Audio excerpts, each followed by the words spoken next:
Okay, yeah, I Yeah, got that. weird. They Got don't it. have it up. It's not up on the screen anymore. Hmm. Yeah. So, Ashley, you're Kevin, back. I'm back.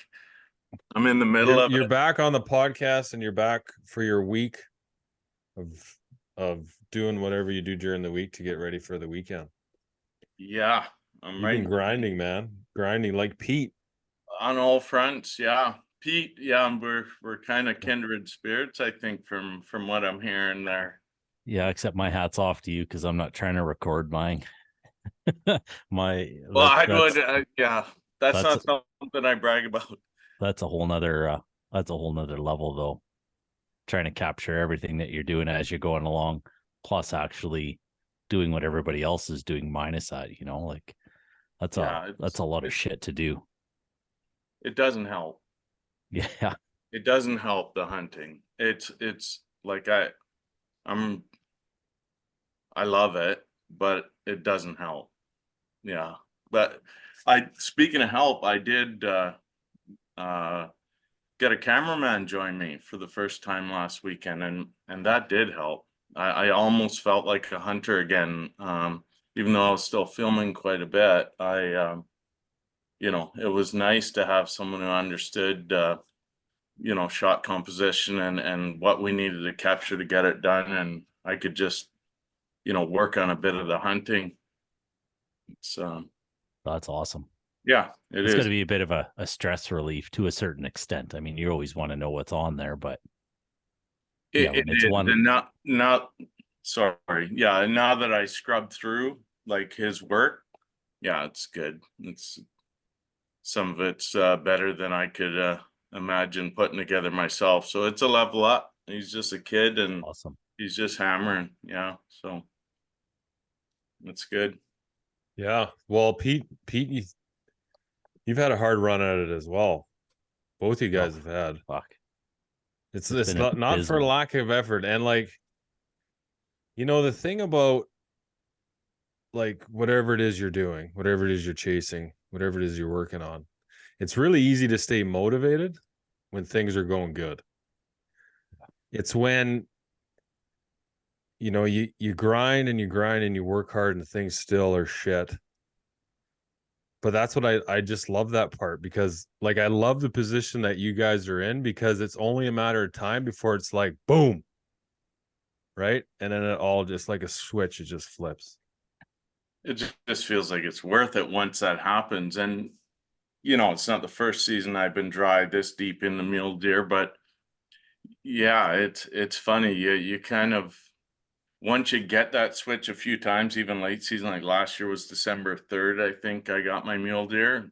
Once you realize that if you just stick with it, it'll come, and you keep working, uh, there's no guarantees. And, it adds pressure. Like passing on 4 points last weekend, it gets hard because I'm trying to capture a film and I'm still wanting to achieve certain goals as a hunter. So I'm like torn. Like all of a sudden, 135 looks good. Okay, you're good, but you let them walk and you just keep grinding at it. So Yeah, well, Yeah. you've definitely been grinding, both of you guys. I mean, Pete, you went hard. Well, I mean, Oh man. Ashley, Uh, you've been grinding hard since your sheep hunt.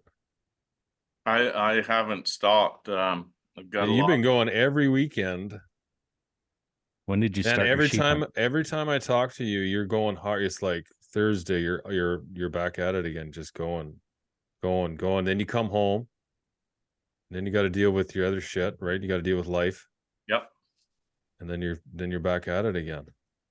July 28th, Pete. I Oh flew wow. I flew in. So there's been a couple weekends where I've you know done soccer with the kids and you know got caught up with the family just to make sure that everyone knows I'm still all in with my family. But they're real supportive. So that every it's been every weekend. We've had some success. That's good. I'm excited to share those successes as I work through it. But I still haven't got my personal mule deer down. So just gonna keep grinding on that. Gone again this weekend, so So when do you get to hunt mule deer until 10th, December 10th December 10th? Okay. is the closure, and For Region 3. for Yeah, Region 3, yeah. yeah, we're already done here. We're November 10th. Oh, Yeah. you're November 10th. Okay. Yeah. Yeah, And see, actually, he's driving up to Region 3 so he can keep hunting mule deer. So gotcha. he's typically not from Region 3, Region 2. So he has to drive into it. Same Yeah. with like, I'm actually not far from Region 3 myself. It's just on the other side of the lake. I mean, it's a little ways, but Yeah, I got a few camp spots up there, and typically takes 6 to 6.5 hours before I'm breaking out camp. So that usually means, if I'm leaving work, if I'm bugging out early at 4 o'clock, um, I'm getting there just before midnight. If I got camp set up by midnight, that's a good time. And then it's a nap, and it's hit her hard. So what are you doing for camp wise then? Are you setting up a wall tent or are you packing your camp on your back? For winter range hunting, it's Yeah. I wall tent. Also have this Kodiak canvas tent, which is pretty handy, especially if I'm solo.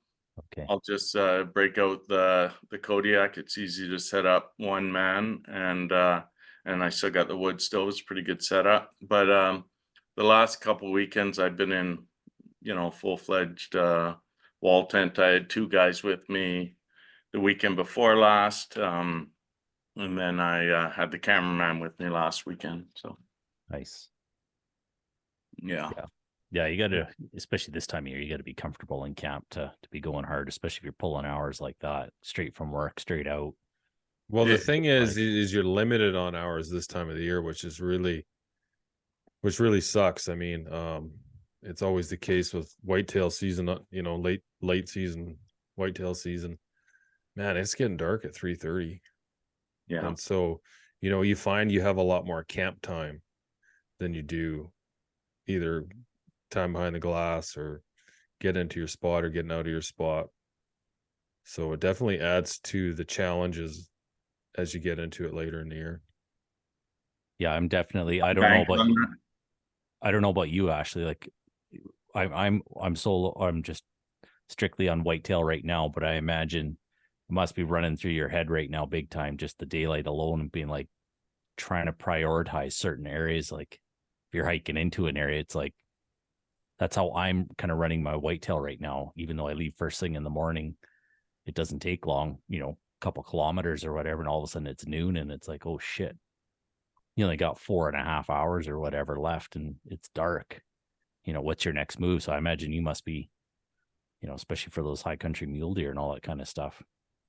Yeah, I'm feeling that. Like for sure. Like part of the whole plan of sort of leaving work and knowing I'm going to be destroyed with sort of a 3 hour nap, and then I'm hiking in the dark out there to get the first day. And I know it gets dark early, so the Saturday night's always a recoup night. Go to bed early, and then I'm recharged to give her full again on Sunday. But it's I'm lower right now. I'm only sitting at about 1,000 feet in elevation, Okay. main area that I've been hunting. So, and the snow line hasn't been conducive to that. So usually they're pushed out into the sage and the type of ground the breaks that I'm hunting by this time. Like last year, I was seeing 100 deer a weekend. There'd be, 6 to 12 bucks mixed into that. And, you know, that's not happening this year. So that the battle is, when you start seeing the weekend pockets dwindle away and the rut tapering out, you start thinking, do I need to push up to 1,600? Do I need to push up to 1,800? Do I need to, because the does aren't snow tolerant, but they also won't come down. The breeding does typically won't come down until that snow is going to start pushing them, and then the bucks are going to follow them, even if they do head back up a little bit and belly drag in the snow. When you're in the rut, they're going to want to come down if the does go down. and they are more snow tolerant, so they'll go back up for the security, but they'll chase them down. And right now they're not chasing them down because there's no reason. So I'm, you know, part of me is like, okay, just stick to the plan. They're gonna come. Just stick to the plan. You only seen 30 deer last weekend. You only seen 30 the weekend before. You're seeing a lot of resident. You're seeing a lot of does with fawns. So those guys are down there early. They might even have been down there for most of the year where the feed's easy for the fawns. They don't have a reason to be up high. And yeah, it's just a real mental game where you're just It, like, am I doing it, the right thing? it gets to the point though, when you start looking at the calendar and then you have to determine whether you're going to make a move or not to go up higher after them.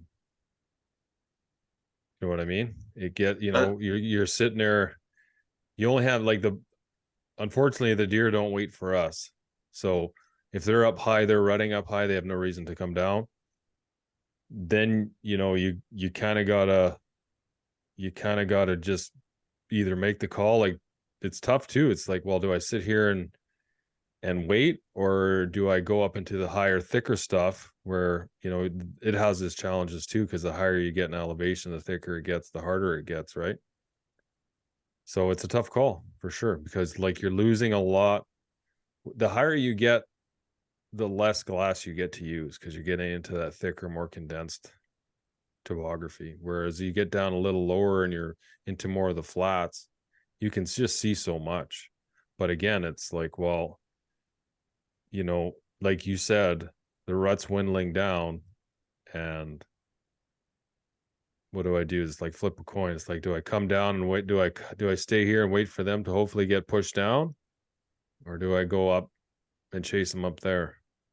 It's a tough call. yeah, it's I feel like there's other weighing sort of things on my mind about it too, because when I'm trying to capture a film, as soon as you start saying thick and up Yeah, high, and so yeah, up high is where I love. Like I love it. yeah. Like let's go high, let's go hard, let's push, thigh deep if we got to through the drifts and whatever. But when we start saying thick and tight, it starts to mean Hmm. hard to film. Yeah, for sure. And Hard to catch that. Hard to that's catch where it adds a whole new element of difficulty, is because you're definitely limited because you're filming, and a lot of that you were self-filming. You're that. definitely limited to the places you can go and to the areas you can push into, because you're just not going to get, like, you get into that thick stuff. Yeah, great, but it's not going to capture a good video I'll by get any great means. thick stuff hikes. Hey, I can do thick stuff hikes and knee deep snow hikes. Hey, that's great. That looks great on film. But capturing the actual activity of the harvest, and that becomes that's where I think on a macro level the filming really is changing me as a hunter. I'm selfishly saying, and maybe it'll help me. It forces me to niche down in the style of hunting I do, and to work areas very hard and work a variety of areas, but they got to tick those criterias that, it's got to be filmable, it's got to be productive ground, and it forces me to then be patient to let the deer cooperate. But you start getting really nervous when the rut's on the taper end, and you're seeing some scraggle 4 points going through. You're just like, wow. The hunter in you definitely is just saying, no, you're doing it wrong. You got to get higher. You got to, find that snow line and then chase that 300 feet below the snow line. That's where everything's happening right now. But so Yeah, definitely. I've been nerding out on desktop on a couple spots that I hunt to say, okay, this is filmable. I filmed here before, so I can probably push up and get it done here. So, but Hmm. it's still slightly tainted. It's not just my hunter's eye that's happening. Yeah, Yeah, it's one thing to make a hunt plan to actually go out just for yourself. It's another thing I never even thought about that, to make a camera plan. Yeah, Like, it's the whole thing's the shot listed and planned, more so and more so. Like the more I work on the production quality, which is still not there in my opinion, the more the more it sort of pigeonholes me to be more selective on criteria outside of hunting. Yeah, which doesn't help. no, for sure. But yeah, man, it's tough. It's like I know when we were on that bear hunt, I mean it was kind of shitty weather when we went up and we didn't see a lot of bears. We've seen a lot of bear activity. But we didn't see a lot of bears on that when we went up there. But yeah, I mean it definitely adds a whole new element of hunting as soon as you got to factor in like, hey, like going this way, yeah, you could go this way, but what quality of video is it going to produce in doing so? So you got to really be cognizant of like your surroundings, angles, all that stuff, and it definitely adds a whole new element of difficulty to your hunting, especially mule deer and mule deer in the rut. I find because like I haven't hunted mule deer in the rut for a long time, so um you know, just hunting with a bow and just hunting in an area where like in the areas where I hunt, it's just, you know, I've kind of, like you said, it kind of niche down to what works for me because I'm hunting with a bow. Like obviously, you know, I've pulled some toads out of some pretty high nasty stuff early in the year and throughout the year actually, but you're never going to get in there and be able to do it with a bow. It just like it just wouldn't happen. It's just too steep and too thick, and like you're basically glassing for days just hoping that they're going to come through an opening and you get a picture of them. So yeah, man, it's my hat's off to you. You're definitely going hard. So are you, Pete. You're definitely you guys aren't, there's no lack of effort from either of you, that's for sure. Well, I think I've only heard whispers of what Pete's been up to, but I think there's like some 10-day stints in there. Like there's some pretty heavy stints going on. Like, are you seeing bucks? Well, you had a you I had, Pete had the moose draw, I had went the hard moose for draw. that. Yeah. Oh, Yeah. okay. I've had it's been an abysmal year for what's in my freezer. But seeing that when I look back at, you know, starting from my archery at the beginning of the year for elk, running into moose, man, I have had opportunities upon opportunities for the bulls, leading into the moose and everything. Like within 20 yards, 30 yards, 40 yards. If it was rifle season, man, I'd have I'd have to buy more freezers. But Right. it's just the shit that I'm hunting down here is super thick, especially with the moose. I'm not even up high with the moose. In some, like, couple of the occasions I was, but even down below, it was in the alder patches where I ended up bumping them. And you know, you can see them plain as day. But to get an arrow through, because it was strictly archery during that time, it doesn't turn to rifle in my MU until October 15th. And then at that point, they just disappear until they're little tiny pockets. Right.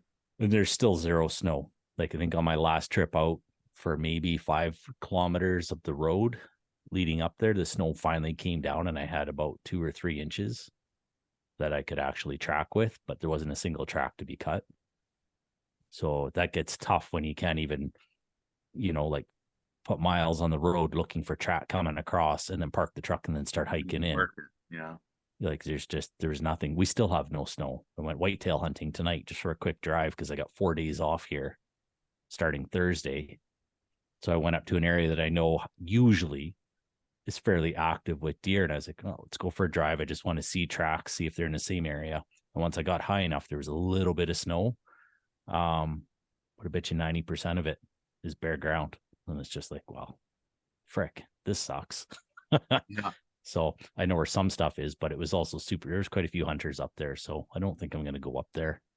Got a couple other areas that I'm going to hike into, but because of my moose draw and everything, I haven't had cameras in these areas. They're old faithfuls is how I like to call them.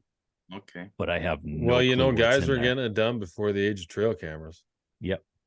So we'll just see what's happened in there, and I'm just gonna pound ground. But we don't even have any Yeah. snow forecasted for this next week. The So I got snow is nothing. there's definitely a lack of snow everywhere. And it's funny, like compared to last year, I know like we had snow before Halloween, which is unheard of. And Yeah. like we were out on, I took the boys out with my dad on Sunday morning, and we were up high, like really high, and there was very little snow, an inch maybe at the most. Couldn't believe it. Where typically at this time of the year, you'd never even get in there unless you had a snowmobile. Yeah. I remember that with your moose hunt last year. You had to Mhm. have a snowmobile to get even to where you were there. Yeah. Yeah, it's crazy. And like I know when I was hunting mule deer in October, we did a lot of glassing in areas where that in the past have always produced good mature bucks. We weren't seeing nearly the quality of bucks we've seen in all the years past. Okay. Um, so I had kind of have a feeling just talking to like I know they had a hard winter too, up there where we typically hunt mule deer.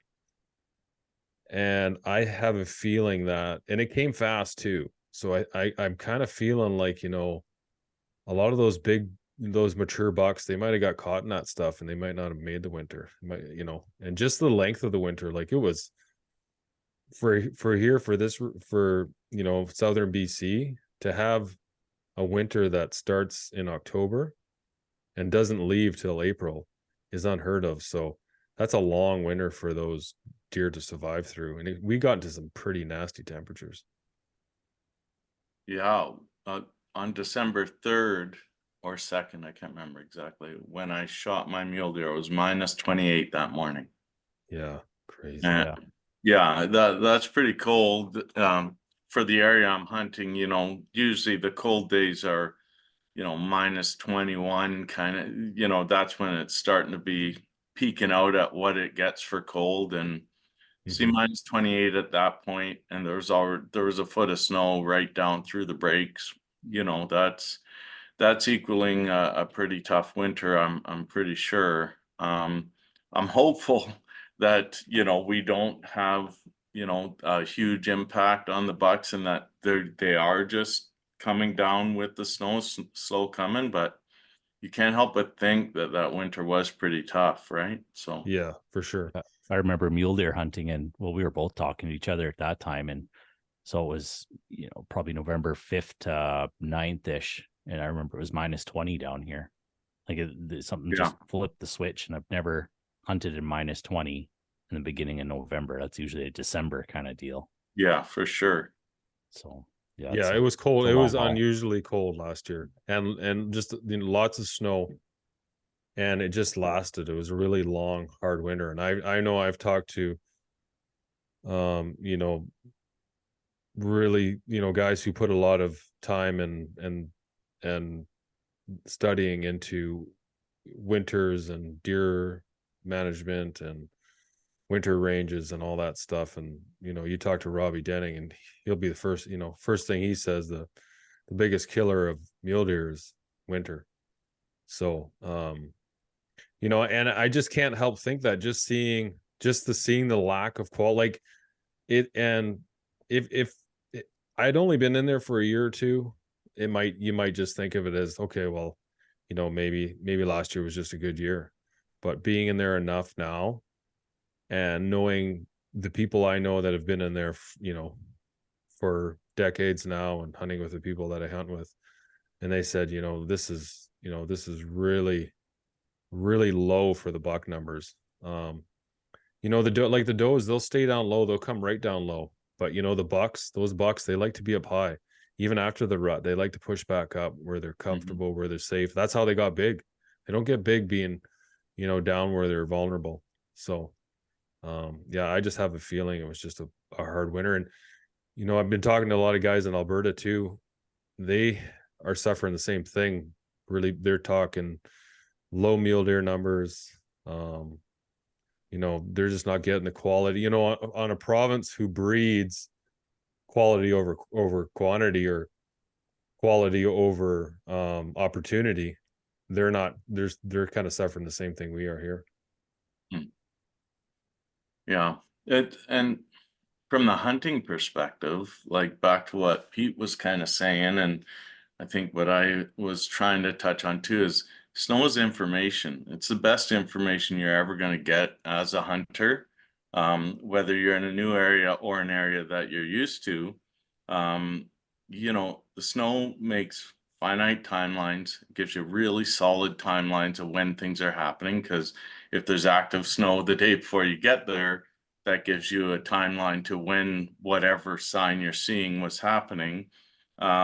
It gives you sort of that, oh, if you haven't had snow in quite a while, there's still a lot of information in snow on the density of what's pushing around you, what's actually timbered up and not sort of out in your picturesque glassing spots. That information can be valuable and can really change your strategy. But when you're sitting down with lower than normal numbers without the snow, you do kind of feel a little lost on it, because you're like, boy, I'm going just on experience and past hunts in this area more than the facts of what's happening around me right now. So yeah. Well, exactly. And that's just it.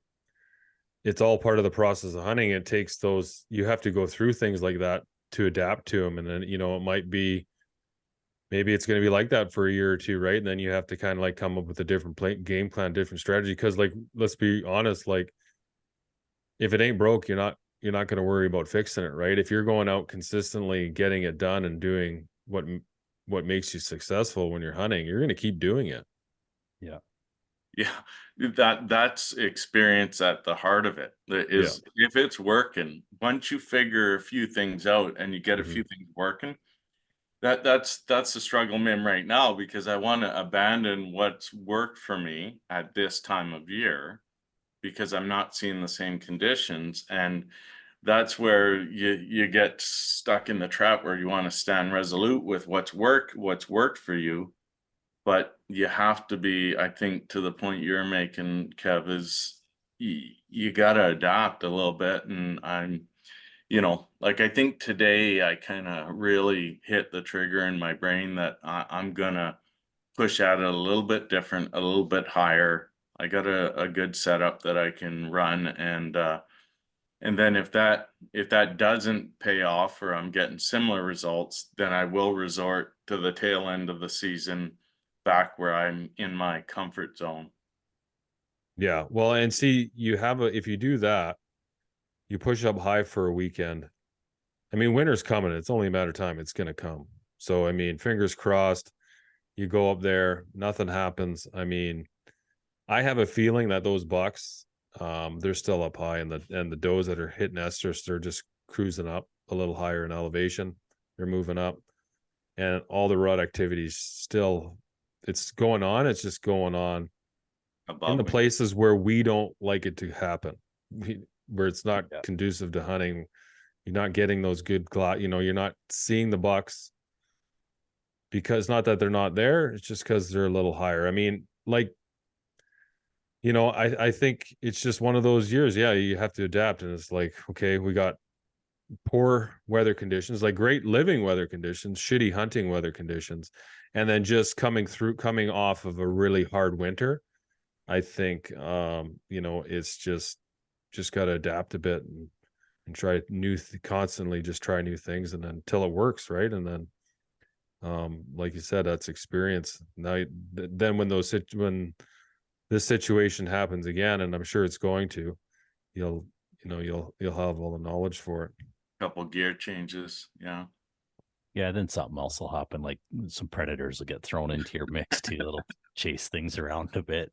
Yeah, the wolves That's will. that's what I found out this weekend. I went to check on my whitetail spot that's been sent Kevin a few pictures this year. All summer I've had cameras like, okay, I'm gonna try this area, I'm gonna learn this area. And I had enough time to go check cameras and pretty much a run and gun kind of thing, make my plan for the weekend. Got home, turned on the cameras, or played the SD cards, and Yeah. you got wolves coming in 2 days in a row. And I'm not saying they're killing anything, but we're definitely not seeing, like, they've changed the patterns of the deer for now anyway, because, well, one, they don't want to die. Yeah, But for sure. they've definitely changed up. Like, even my hunting partner was on one side of, I worked down low, he worked way up high, and we saw nothing. And it was just like, just the other week, we knew that there was lots of does, and I think we spotted like one doe, and that was it. Yeah, they Tough. definitely throw a wrench into your plans. I mean, especially, when you're playing a calling game and animals know that there's wolves or a lot of predators, heavy on the predators in that area, you don't get the same response in it as you do in an area where, the predator to prey ratio is a little more of what it should be naturally. Like, you're not getting those elk aren't bugling as loud as or as often as they normally would if they're constantly getting harassed by or wolves. So, and the whitetails too, it definitely changes the whitetail patterns when you have an area that's, heavily populated with wolves or predators. I find it's a lot. It's Yeah, and when they're grouped up in the winter range, like last year, exactly what Pete was just saying. I'd hunted one weekend, seen 120 deer, lots of deer. I couldn't miss, even if you're a bad glasser. You're just hammering, you're just dook, dook, dook, there's deer, there's deer. The next weekend I came in and right sort of on the way into camp, I'd noticed a wolf pack had come through, just crossed through the timber, and then I went down, working down to the breaks next week and got my father-in-law with me, and then all of a sudden, through the timber again, just you could just see the pack sweeping through in multiple areas. We seen 10 deer in the Mhm. exact same spot. So that just drives them back into the timber, drives them back up higher and into their, little micro zones where they just like, wolves don't get us here. So we're going to be here. Well, guess what? We don't get them there either very often because it's in the nastiest of the nasty. They really go sheep brain, and they just get right into the cliffs of the breaks and hang tight. Yeah.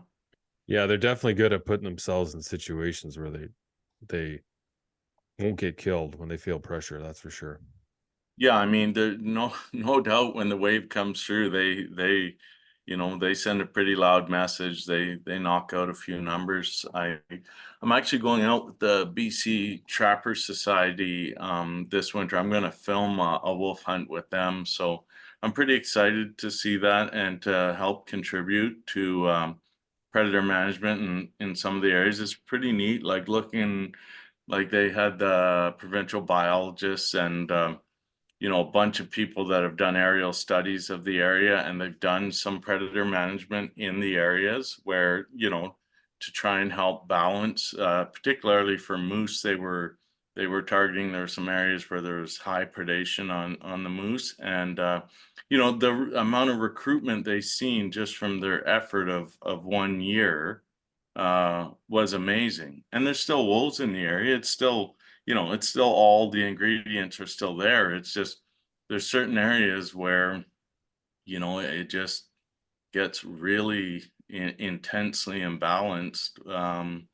And then the moose can really struggle to recover from that. So Yeah, for yeah, it'd be sure. neat to see. I'm looking to capture the whole story. Like, I want to sit down with the CO. I want to sit down with the biologists. I want to sit down with the members of the BC Trapper Society and really dig in on the technical data that they're using to sort of just to get a better understanding of what's happening, because they're real land stewards. They're out there, while we're hanging stockings and doing all our things. They're still out there grinding on their sleds and sort of keeping an eye on things. So I'll be pretty interested to see what they got to say. Yeah, I was talking to at the Southern Interior Sportsman Show last year. I was talking to some of the trappers there, and they were saying that there isn't the trappers like they used to be, and I think it's kind of one of those dying trades. Unfortunately, where there's trap lines and guys just get too old to run them, and then the younger guys just don't want to do it because it's a lot of time, it's a lot of work. And I mean, especially with the fur prices being so shitty, there's really no incentive. And I mean, like, you think, I mean, if you're gonna do it, you're gonna do it just because you love to do it, but you're not going to be as effective as if you're out doing it for a living. Because I mean, now, like, let's face it, with the price of fuel and price of these sleds and like everything else, and then the low prices of fur, it's like you're not making any money doing it. Yeah, it's almost like doing a hunting production or a podcast. You're not doing it for the money. No, no, You're doing it for the betterment, or to just try and tell the self enjoyment. story. Yeah, it's the personal satisfaction that you're going to get out of it. And I still think that lives in the BC Trapper Society, but the generational gap between the guys that were doing, and you're right, like the fur prices and that all play a role when you're looking at the economics of it. But the only people that are going to be continuing to trap in our generation and next generations is, people that are just bitten by the bug that that's what they want to do. Yeah. And sure, if they can contribute to their bills with that and then subsidize with another job, it's a lifestyle that they're choosing more than, it's, I think gone are the days where, you're going to, build their house in the Okanagan and get it all off fur. Like, I just don't think that's there anymore. No, I think if you're gonna, the future of it will be you're doing it just because you love to do it, and it's just basically extension of the hunting season. I mean, I know I love getting out in January, February, and calling and taking the kids out hunting rabbits and stuff. You're just waiting for spring bear to start. So yeah, I feel you're right there. It's just going to be an extent, like, the people that are going to do it because they love to do it, but Yeah, not going to be looking at making a living with it for sure. Yeah, for sure. So this weekend, same plan? This weekend, similar plan for sure. Same area. Same going area. for mule deer. Same area. I'm gonna knock up 300 meters, I think, or 300 feet. Push Sorry. to a little higher elevation. 3 to 600 feet higher, so up in that 1,1600 foot range. I think I should be heading into the snow that's hitting in the area. Try that really hard this weekend. Maybe squeak a bonus day in there if I need to. If things are looking good, it's going to be hard to pull me off the hill at this point. It's sort of going to be, it's going to be. Well, I mean, you got it done late last year. Yeah, so I know. You never did it. And then I've pulled deer in the past. I mean, it was a long time ago, but I remember December 5th pulling deer out of Region 3. So, but we had a lot of snow and they were pretty low. By then they'll be forced down for sure. Like, I'm banking on the fact that over the next 2.5 weeks, there's got to be snow that's going to hit to make it uncomfortable. And then, even though how many times are you checking the weather app throughout the day? There's no less than twice a day that I will look at the weather forecast in the area I'm at. That is an absolute fact. And man, I apps constantly check the weather, and I'm just sitting back waiting to go hunting. So I'm just waiting for you to get it done. So, and I'm constantly watching the weather.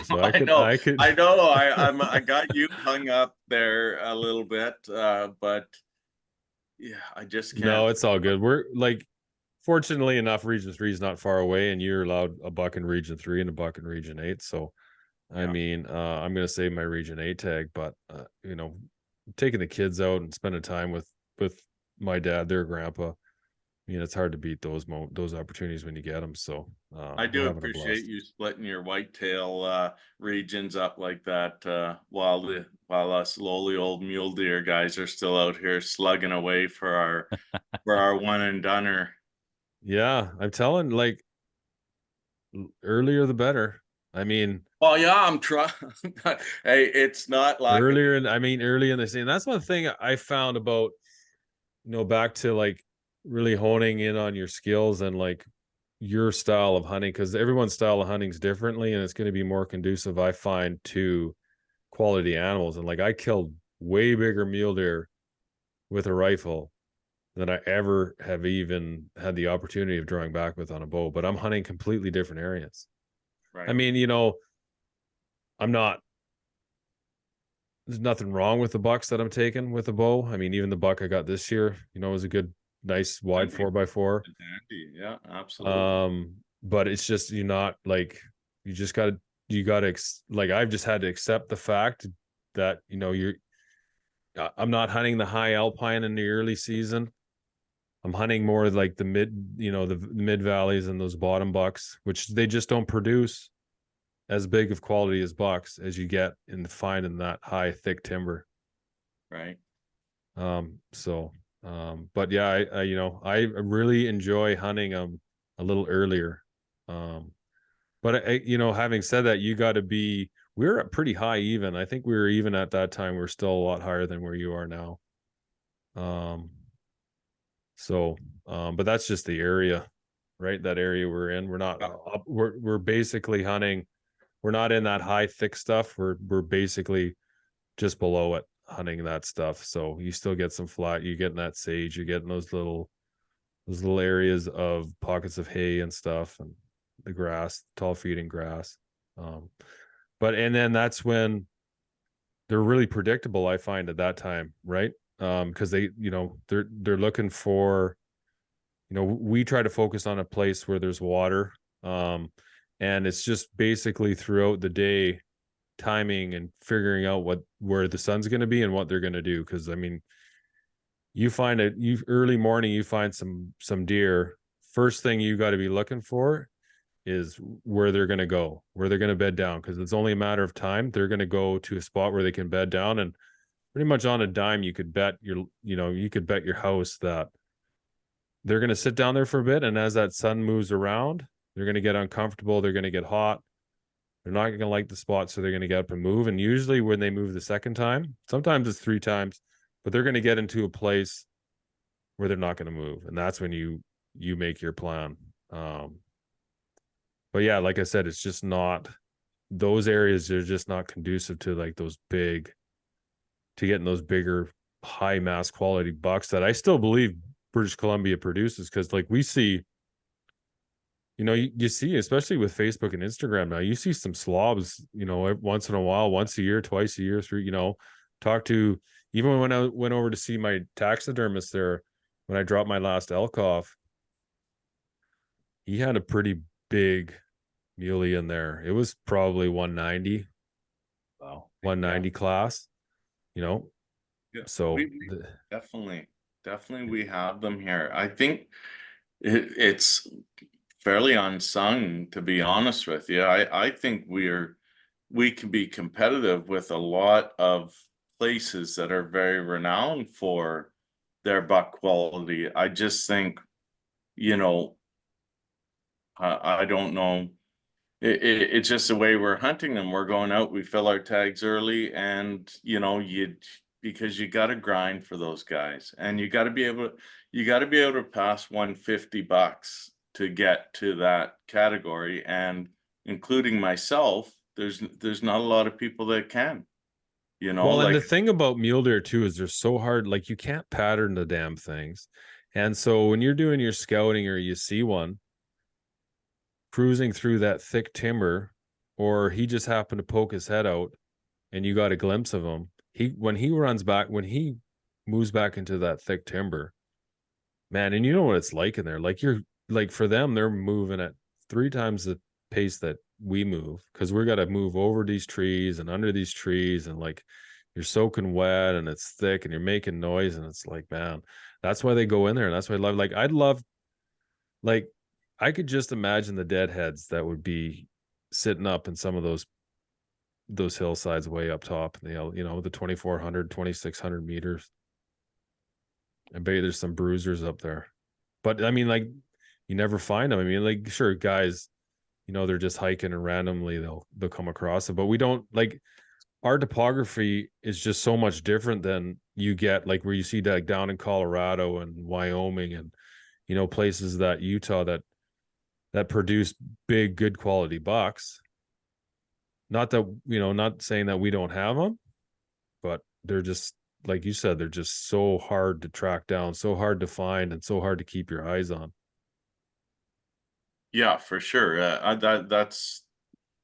That's it exactly. I mean, I think we have those class of animals. I think our terrain and timber types and that are conducive to bush feeding even into the late season in a lot of areas. And bucks are smart. Like they like you say, they get big for a reason.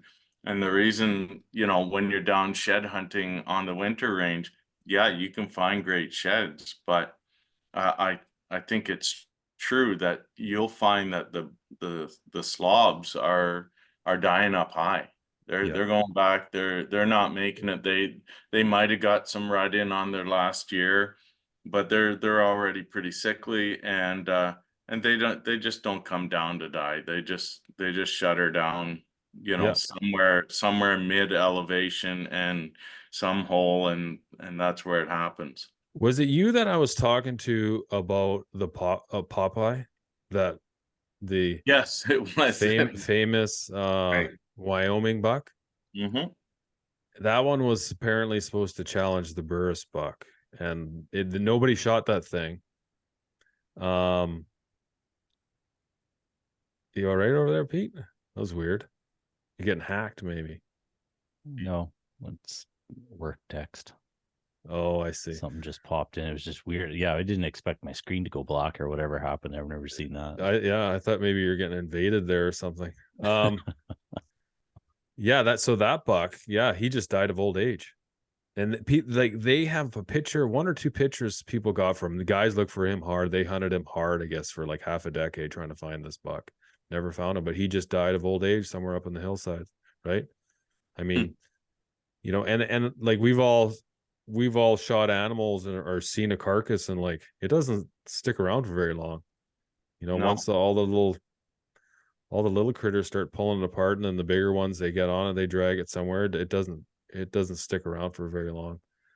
But man, I I mean, bet you like there's probably some real trophies sitting up in some of these hills of British Columbia. yeah. I don't doubt that. I mean, there's no doubt that the spring bears, they come out, and part of their mainstay, besides getting down low and getting into that, is any of the carrion that's left around the hills for them to feed on. They're cruising for that. Like they're coming from, kilometers and miles away to get in on those winter kills, and then come in on the fawns after that. Yeah, I know, like in this area around Vernon area, I know there was some, early on, um, there were some really big quality bucks, and I believe like the second, I don't know if it's a B and C, but number two, I want to say it's the number two B and C deer is from the Okanagan, but I'd have to look that up. It might be another score, one of the other scoring. But but we have those quality deer, and I think it was 2021. There was a deer I seen, and it was about 240, and it was taken, Wow. Oh, yeah, Wow. more towards kind of like between me and Pete, that area. So I'm not going to say where it was, but no, between it, you and yeah, it that's a big deer. Like this thing was massive. Um, to yeah, break that's 200, when you break 200 for a deer, it's amazing. Like just, but That's a you whole have nother to level. have, yeah, and it has to have all the characteristics, right? Like it's got to have the big backs, it's got to have weight, it's got to be thick, you know what I mean? Like it needs a lot. can't be weak. Once you're breaking 200, there's nothing about that animal that's gonna show weakness. And to go to No. 240, you're in the stratosphere. You're Yeah. you're you're gone wild. Like 200's wild, right? Like Yeah. it really is. I think one buck I seen last year, if I was guessing, I'd say I call him a 190, but he might have been getting around the 200 for sure. He was really perfect typical 11-inch fronts, 11-inch backs, huge mass, little brow tines, just a beast. 30 inches wide, 29 wide, 31 wide, whatever he was. He's just that magazine quality animal. Yeah, I So have one deer over 200. I have another one I haven't scored, and I'm convinced that's over 200 as well, but I just don't want to score it because I hate scoring those things. Like I'm not. it's nice to have you have a general idea, and even if it's not 200, if it's 200 in your head, not good enough for me. It's a good enough term of reference for me too. I could. I've been a devout meat hunter for almost my entire existence, and then, it's only recently where I'm like, okay, not necessarily the score matters, but the class of animal matters to me personally. Like I would like to just find some exemplary examples of a couple different species of this province, and and say I done that.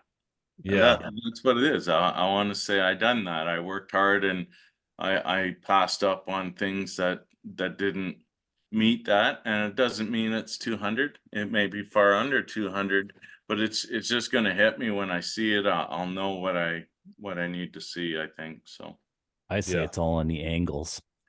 Hold yes. it out in front Well, of you for the pictures.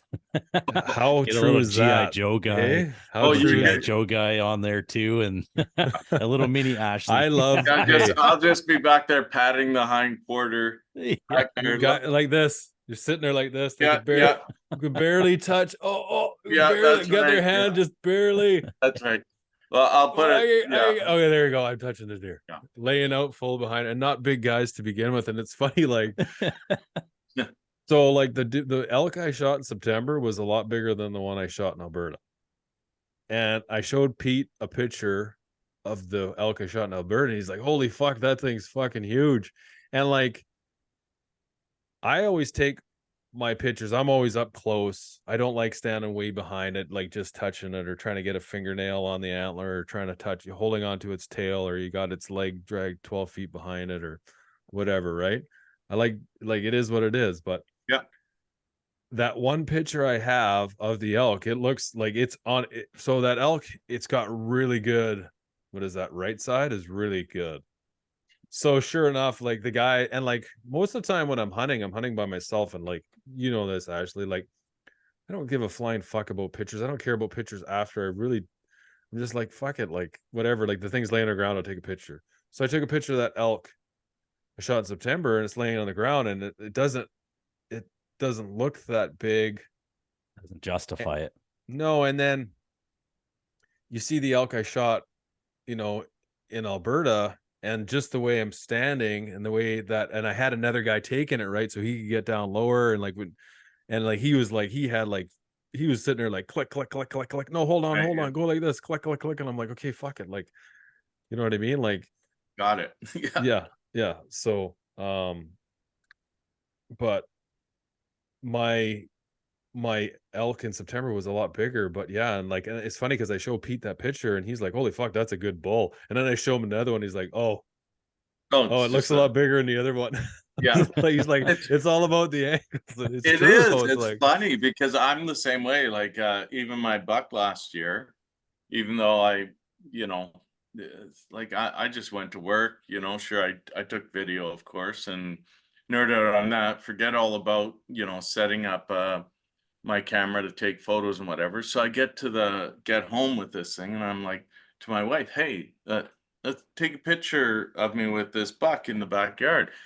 And I wasn't doing anything to sort of like bah, I was just sort of holding him. My elbows were touching my ribs, kind of thing. And there he is, but she's shorter than me and downhill from me. And a couple of the pictures, the thing looked like, wow, he looked like way better, like, yeah, wow, you know, and then, but, it just happened that I liked a couple of those pictures the best. So I posted one, and, and that's one guy accused me of being like, oh, you're just, why don't you hold your arms straight out there, buddy? Kind of, I was like, yeah, dude, I wasn't. That's just, I'm lucky. I have a little slope in my backyard. My wife's shorter, so she's shooting up. I don't know. It looked good. So Yeah. I just don't get that. If you like the picture, hit like. If you yeah, don't, keep on scrolling. yeah. Because guess Well, what? I We don't actually give a do. fuck what you want, what you say. I Like, actually DM'd him too and just said, "Hey, dude, like I'm just a, no, Do you everybody, do you right? take I'm that? just taking But some you're the stupid." kind of guy that I feel like you probably like you probably answer all those DMs, and like you you take the time to reply and do all that stuff, and like I Well, just I've feel been like you're lucky. the personal guy that you do that. I've And been you lucky. It's true, like that. You're bang on, absolutely. But I have a limit too. Like I'm not gonna get trolled and let it bother me. yeah, It's yeah, just gonna yeah. be into the see you later basket. But I just was personally like amused to the point where I was like, dude, like I'm not trying to glorify this more than what it was. I'm just There isn't a post, I don't think. Like every post, there's always some fucking idiot that has something to say about it. I don't understand because I'm not bitten with the idiot bug where I want to say something, even if someone is overly glorifying, even if their deer looks like a hippopotamus sitting in front of them. I don't care. Good and funny. Haha. That deer looks bigger than it is. I can tell. No big deal. Great. Mhm. You congratulations. Yeah. congratulations. Congratulations. End Yeah, of story. do whatever Hey, you want. Yeah, and thanks for sharing, by the way. Like let's yeah. get it all out there. Who cares? Shit. Well, yeah, I mean, and like instantly, and so like yeah, move on. Yeah, it's funny, but like you could tell, like if the bow's out in front of it, and you're smaller than the bow, it's like okay, well, you know. But yeah, I mean, Yeah. like or don't like, and move on. Fuck, who cares? Yeah, for But at sure. the end of the day, yeah, I mean, it's cool to see people shoot big shit, and like that's all for the hunter. It's not really for anyone else, and that's why I hate. That's why I really those grip and grins really like I don't do them so much because it's like, well, what I'm going after isn't necessarily what somebody else is going after, and like how much hunting time I get to hunt isn't the same as somebody else. And like the animals that when you get into taking bigger class animals, it's a reflection of how much time and effort, not that you want to put in, or maybe it is what you want to put in, but that you have available to put in. Because a lot Right. of people don't have the same. I mean, I don't have the same amount of time as I still have a lot of I still get to go hunting lots, but I don't get the opportunity to go do the kind of scouting and do what I used to do. There's no like because I have kids and I have obligations now, and like it's apparent I'm not getting the class of animals that I was before, especially with mule deer. You know what I mean? I feel like with elk are a little different. If there's a good bull in that area, he's going to be in that area. Like in BC, you can't just be like, okay, that's six. Like I've done this. Like I passed on a 6x5, but like he was just a 6x5, like just legal 6x5, and I knew there was a bigger 6x6 in that area. I'd never seen that bigger one, but like outside of that, I like you're not going to pass up on a big like on a 6x6 that you called in, be like, oh no, he's too small. Too small. Yeah. It just so happens like that year the genetics or that bull moved in and he took over the herd that you're hunting. But elk are a little different or completely different than mule deer. I mean, they're vocal, they're a lot different than hunting mule deer. But I find like when you're hunting mule deer, it's you got to put the time into it. Like to get those bigger class, you got to spend a lot of time scouting, and to do that you got to sacrifice a lot of stuff at home. And you know it comes down to like I was on Beyond the Kill podcast the other day, and we were talking about time, and it rang true. It's like you only have so much time, and like if you're spending more time doing one thing, if you're spending more time concentrated on hunting, you're not spending the time you need to with your family and your kids and with work. And it's like you only have 100%. So if you're giving 75 to hunting and the outdoor or whatever it is you're chasing, you're only giving 25 to work and home, and it is what it is, right? And then but back to like the grip and grins, like those are all quality of deer, and it's all in perspective, and that's why I hate those. I not that I hate them, I just like I try to steer away from them myself, is because everyone's situation is different, and it's not supposed to be about the picture for Instagram with your deer. It's supposed to be about your experience and the people you're out there doing it with and sharing it with, and all that, rather than just, what you're taking home or what kind of picture you're getting. I'm glad to hear that, because that's all I've got is pictures of my experience.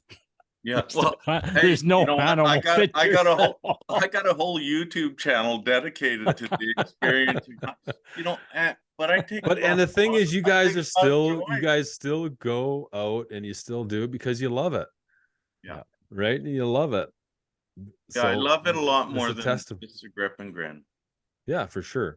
Oh, yeah. And there's nothing wrong with going out and just targeting big animals. I mean, that's part of the challenge, right? I mean, but when you're the comparison is what is to me kind of is one of the things I don't like. It's just the comparison, and like everyone has to feel like, oh, you got to shoot big bucks to be an accomplished hunter. No, you don't. I mean, like some of the most accomplished hunters I know, like they're not horn hunters, they're meat hunters. Some of the best hunters I know the same, for sure. And as for a creator, from me, my perspective, I guess I'm a creator of some sort, but I like the rest of it. I like the rest of it. I love the friends, and I love capturing it. I not only love it, experiencing it, because I really do. I just think it's worth capturing and worth putting out there. And hey, you can just move on if you're just looking for the glory shot. That's cool. Like that's understandable. We all get satisfied by seeing that a beautiful harvest, a 60-inch moose. Everyone loves it. You're gonna love it. But everyone loves seeing their buddy with his rubber boots overflown in the moose swamp too. Everyone loves that stuff. Oh yeah, because everyone can relate. But few people are trying to capture it. So I'm the wet rubber boot guy. Like we need that. We need absolutely. That. And you talk to anybody who's been hunting for a long period of time and spent a lot of time in hunting camps. Yeah, they'll tell you a couple stories about some great bucks or bulls or whatever. But the shit that's coming out when the drinks start going, it's the shenanigans that have happened over the last 20 years. It's not the kill shot. No, it isn't. You remember that rubber boot guy? Yeah.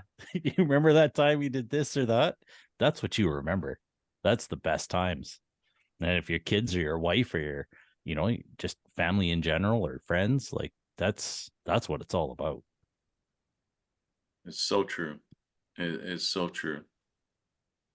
Yeah, I agree 100%. Well, buddy, I guess we'll wrap it up. Sounds good. I know you probably got lots to do. It's Tuesday, so you got what, 2 more days, and you're back after 2 or 3 when you heading out Thursday, Friday. 2.5 there, and then I'll be vacating and going for it. And then so at what point of the week do you feel like a zombie? Monday, like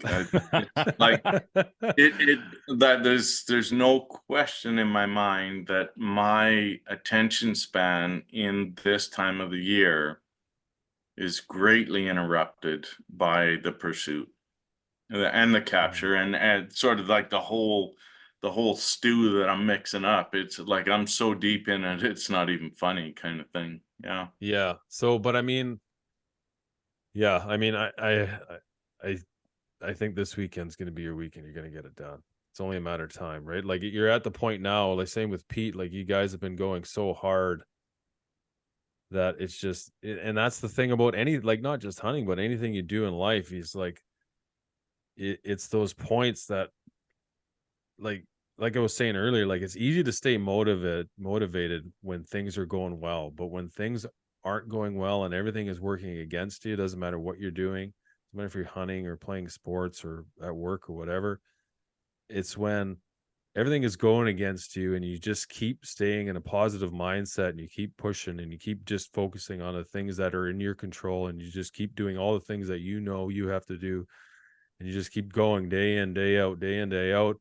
And then all of a sudden it's like, boom, it happens and it's fucking awesome. And it's like, there's no, you forget, like, you wouldn't want it to happen any other way. Like you embrace all the suck and you're happy that it was so hard, because it just makes the reward that much sweeter. Oh yeah. So true. Like crazy gold miners out there with just a pickaxe trying to make it happen. And Yeah, when man. it happens, it's like, oh, I knew it. I knew Yeah, I was yeah. gonna, And I just knew it because would they happen. just I just hang in didn't there. quit. It was only a matter of time. They just Don't didn't quit. quit. Keep Yeah. keep picking away, man. You're gonna get there. Yeah. Yeah, for sure. Okay, guys. Thanks a Okay, lot, cheers. Ashley. Have a good Right one. on. Right on. Okay, see you, Pete. Have a good one.